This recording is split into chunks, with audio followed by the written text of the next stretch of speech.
হয়নি ডাইরেক্টলি। আমাকে প্রথমে লোকাল ট্রিপ কোয়ালিফাই করতে হয়েছে। এখানে অনেকে লোকাল ট্রিপ দেওয়া হয়েছিল অফার, হ্যাঁ কি না ছিল? হ্যালো, বলতে পারছি? লোকাল ট্রিপ না পেলে আমি ন্যাশনাল ট্রিপ পেতাম না, ন্যাশনাল ট্রিপ না পারলে আমি ইন্টারন্যাশনাল পেতাম না। ক্লিয়ার করতে পারছি? আমাকে লোকাল ট্রিপ কোয়ালিফাই করতে হয়েছে, তারপরে ন্যাশনাল ট্রিপ কোয়ালিফাই করেছি, তারপরে আজকের এই বছর ইন্টারন্যাশনাল ট্রিপ কোয়ালিফাই করলাম।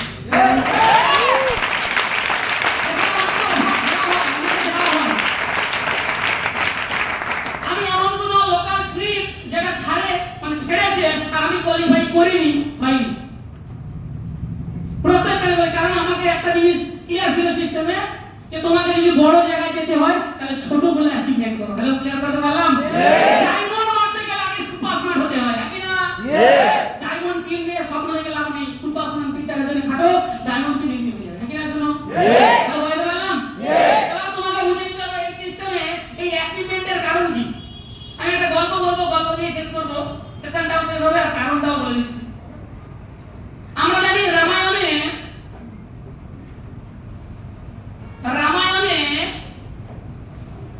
রাম যদি রাবণের থেকে যেতে, রাবণ শক্তিশালী ছিল না রাম শক্তিশালী ছিল?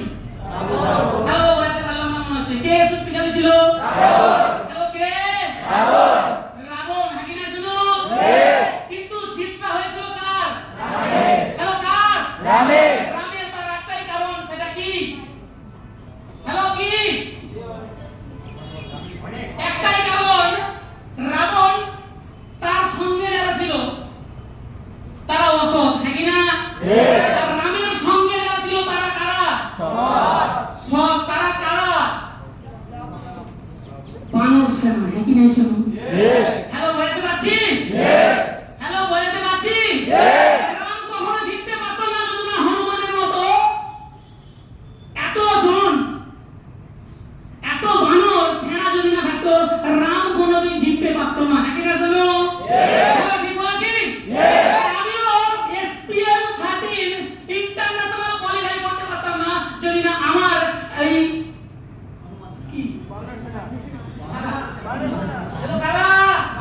আমার এই টিমের বানর সেনা যদি না থাকতো, হ্যাঁ কি না? শুনো,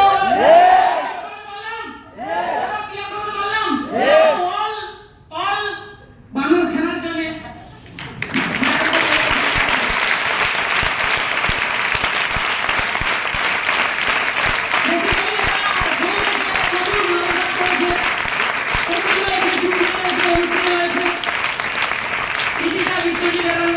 নামগুলো নিতে পারলাম না।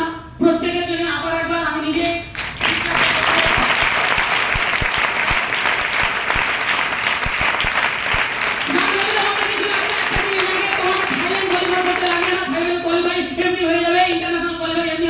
একটা জিনিস লাগবে, টিম তৈরি করতে হবে, টিমটাই আমাকে ইন্টারন্যাশনাল নিয়ে যাবে, নাকি না? চলো, পাগল হয়ে যাও, এমনি ইন্টারন্যাশনাল হয়ে যাবে। তার সঙ্গে যারা রয়েছে গুরু, নাকি না?